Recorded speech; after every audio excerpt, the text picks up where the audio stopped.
So I'm gonna show you how to make the basic French omelet. And just to prove that it could be done in 60 seconds, I got a timer here. You guys ready for this? Let's do it. 3, 2, 1. All right, got my eggs in a bowl. Whisking them at high speed. I basically want it to be one homogeneous mixture. Adding a little bit of water, a little salt and pepper. All right, the pan's hot. I'm gonna do a whirl here. I've got some butter going in.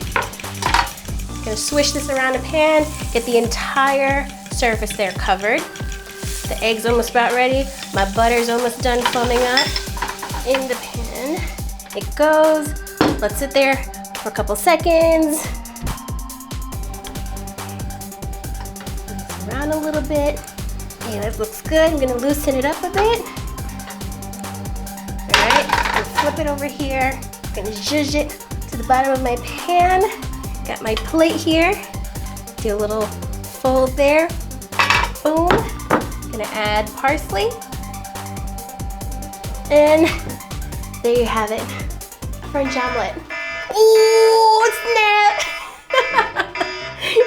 So let's take a step back and I'm gonna show you how I did it a little slower this time. So again, I have my egg mixture here. Make sure the yolks and the whites are fully combined.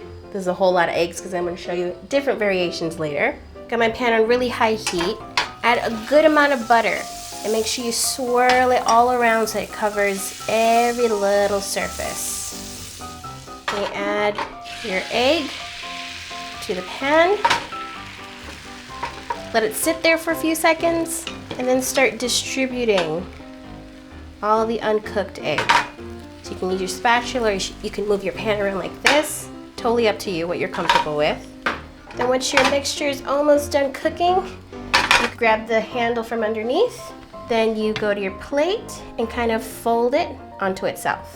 Then just finish it off with a bunch of parsley. And there it is again, your basic French omelet, which is really inspired by Julia Child because even though it looks a little messy and I know it's French, I love it that way. I mean, look at my bun.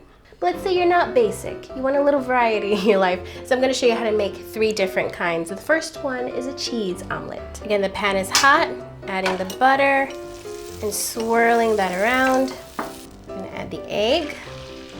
And to the egg this time, grated pecorino all around there.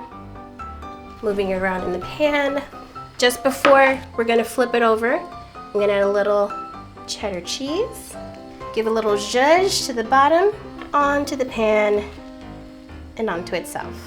Now this gets a little more cheese on top and some more parsley. Yeah. I'm gonna cut in here so you can see what it looks like. Oh, look at that cheese. That is a cheesy omelet. Now the second one, super easy as well. You know the deal. The egg goes in. I'm gonna get some cherry tomatoes. Line that across the bottom here. And some feta cheese. Love this flavor combination. And we do the fold onto the plate. And let it go. Ooh, that one got a little brown. French omelets are supposed to be pale in color, but we all need a little brown, you know what I'm saying, in our lives. Now this final one is one of my favorites because it's got mushrooms, spinach, and bacon. By now you should be an extreme master of the French omelet, so you know the deal. First the mushroom, then some spinach that I cooked earlier. Love spinach. And then bacon. Just bring it down to your plate and flip it over. Sometimes you're not gonna get a perfect folded omelet, so just kind of sneak it in. And there you have it, the French omelet, and it's sometimes perfect, sometimes messy glory. I'm gonna give this cheese one a try because as you guys already know, I'm extremely cheesy. Incredibly tender. I hope you guys give this a try. I'll see you next time. Remember to just eat life.